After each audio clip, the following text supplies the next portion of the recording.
Howdy all, my name is ChucklesTC and welcome back to my NFL Ritual 25 career mode, where today we're going up against the Minnesota Vikings. Let's go ahead and get into it here. We're going to meet with our owner, get a bit more credit to our name. Let's hop into our first NFC North matchup of the year, where the Vikings will be in their alternates, and we're going to be in our normal aways. Quick look at the roster and let's load into it. And I have a question to pose to you all.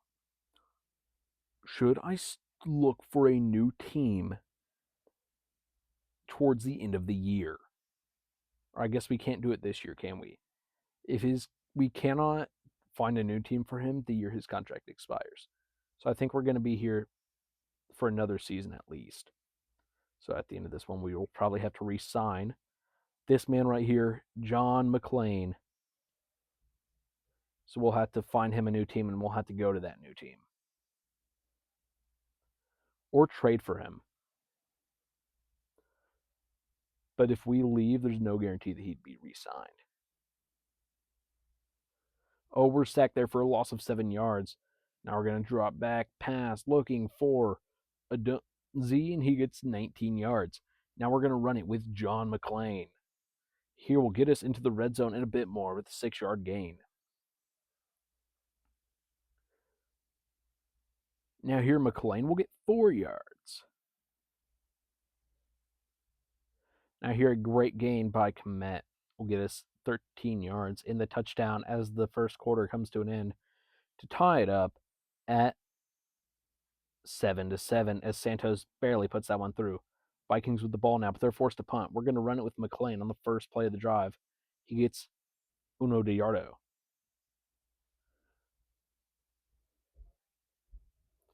And we'll throw an interception there, and it's going to be returned for a pick six, giving the Vikings back the lead with 1:02 remaining in the first half.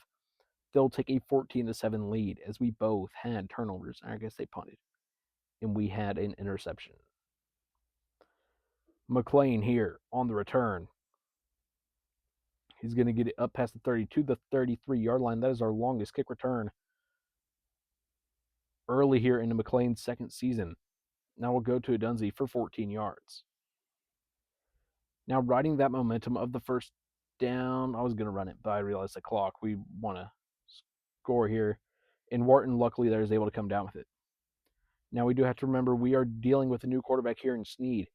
This is only his second career game, and he connects there with John McClain. Though 23 seconds left on the clock, will he be able to manage his time? 13 yards there by Wharton. Now we actually run it with McClain. We're going to call the timeout. 8 seconds left at the 15-yard line. Should be no problem from here, though, because we'll connect with Adunzi and get in for a 15-yard receiving touchdown with 3 seconds left on the clock.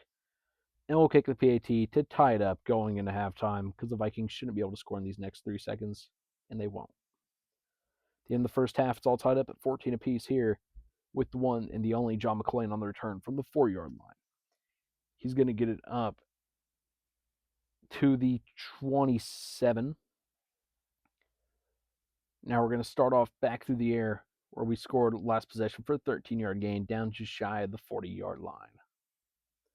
Now here we'll run it with McClain. He'll break free, get 6 yards.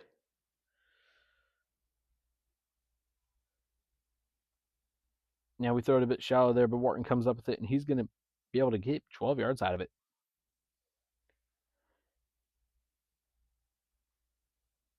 We'll throw the interception there, giving the Vikings an easy way to go up. As their linebacker there with the interception, I tried to bullet pass it because I knew I wasn't going to be able to lob it over that. But they have to settle for a field goal. So they only have a 3-point lead here. 52 seconds remaining in the third quarter. It's McClain on the return once again. He's going to work his way out here past the 30 to the 31-yard line. Now we'll do a toss downfield to McClain. He's going to get a good chunk of yards, make it 15 yards up to the 47-yard line. Now we'll run it with McClain. He loses 3. You never like to see that happen. Negative plays bring negative energy. But they were able to find Komet for a decent gain, getting us inside of Minnesota territory. Now we're going to go back to Komet, but the third quarter coming to an end. It's 18 yards there by Komet. Now bring us to the final play of the quarter, where we set up a Dunsey for 14 yards, getting down at the 14-yard line to start the fourth quarter. Now we'll run it with McLean. He gets 3 yards. And here we'll toss up to Wharton in the end zone to retake the lead of this game. And we're going to go for 2. And hit Wharton once again. So now we lead 22-17. Vikings will score, and they hold a 1-point lead with 59 seconds remaining in this game. It's a Dunsey on the return, not McLean this time. He only get it up to the 24-yard line. 52 seconds remain. We'll shoot for Wharton. He gets 13 yards, tackled the second he catches the ball.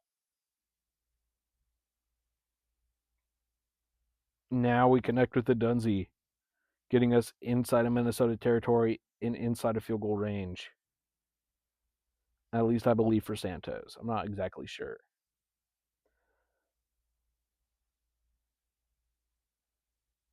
McLean there with 11 yards. Now I'll go back on the ground with McLean, but he'll lose 3. We'll call a timeout. We'll run it with him one more time. Then we'll call our final timeout with 2 seconds remaining, and we'll kick this field goal for the win. Kick is up, underway, and it is good from 37 yards out. The Bears beat the Vikings 25-23, and we hold on to the division lead. We're going to praise Warner after that performance.